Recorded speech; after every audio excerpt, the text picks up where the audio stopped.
Alright, 3 subtract a half means we're at 3 on the number line. And we're going to go back a half. Jenna, where would you end up? 2.5.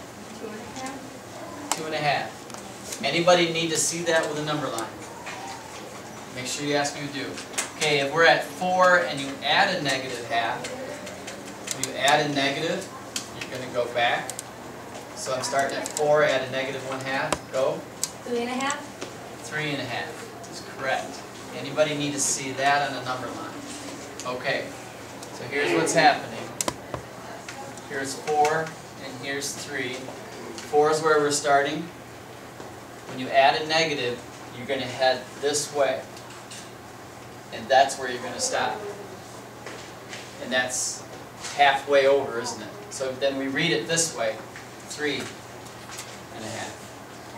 You good with that now? Okay. Negative 4 minus a half.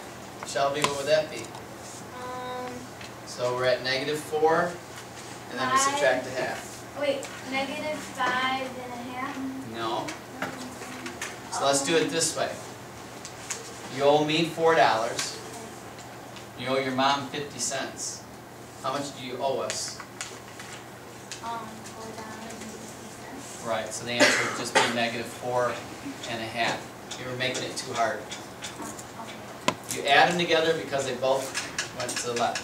Okay, Cody, 7 minus 2/3. 7 minus 2/3 would be 6 1/3.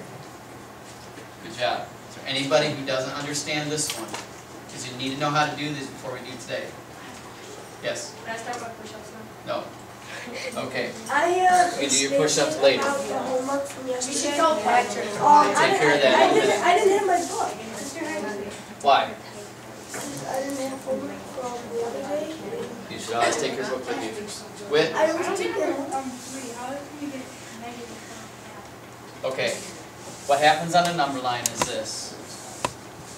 Okay, I'm going to put my negative 4 right here, and I'm going to put my negative 5 right here. You with me?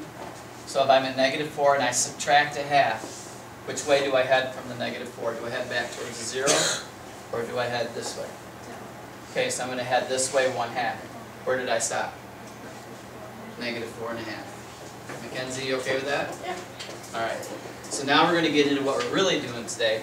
And at the top I want you to put the word rationals. This goes right into our notes. So you don't need a new page. You can just pick up where you left off right here. Alright, so rational numbers. Anybody know what a rational number is? No, good try though. They are fractions and decimals and whole numbers and integers. They're all those things. Right? Isn't that right? Yes. Okay. Now, this is the one that we're going to try together. Negative 8 1/3 plus 2 3/4.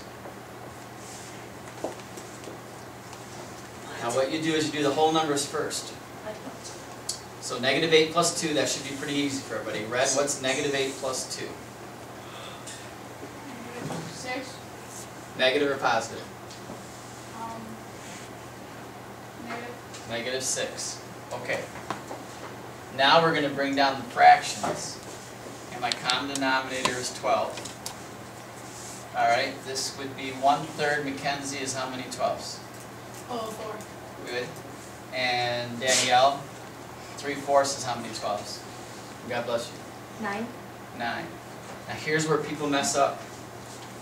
This negative sign, it goes to the 8, but it also goes to the 1/3. So when you bring your fraction down, you got to bring that sign down with it. This has a plus sign in front of it. Alright, now negative 4 plus 9 is a positive 5/12. You have to put the plus 5/12. And here's why. The answer is not 6 5/12. And the reason is because the negative 6,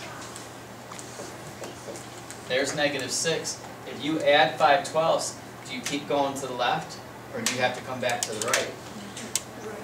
You have to come back to the right. So let's think about that. If it's 12ths, that means there's 12 spaces here, doesn't it? And if we come back 5 of them, how many are left that we need to count? 7, because 7 plus 5 is 12. Zach, you will not understand this if you zone out in this part. This is a thinking part. So the answer to this, that is not the answer. We have to go one step farther and put -5 and 7/12. How do you get the 5? What's -4 plus 9? I don't know. -4 plus 9. 5? That's where I got the 5. I don't get the 5 from the big number. This one here, okay, because I was at -6, and I added 5/12, which means you got to come back towards. Oh, okay, now You got it? yeah. Anybody else want to ask a question? Then we're going to shut the video down and call it good. Shelby? I don't get why, why do you have to add the 5 and 12? If they were both negative, if this was negative when I did this problem right here, and they both went to the left, and the answer is -6 and 5/12, and I'm done. But if the whole number comes out going this direction, and the fraction comes out going the opposite direction, then I can't just put them together and say 6 and 5/12. I have to do some thinking about it and say, hey, if I come back here 5, then the spot that I'm really going to stop at is -5 and 7/12. You don't like that, do you? That's the thinking part. But we're going to do a couple of them until you get that. But that's enough for Patrick. For good. You should be able to get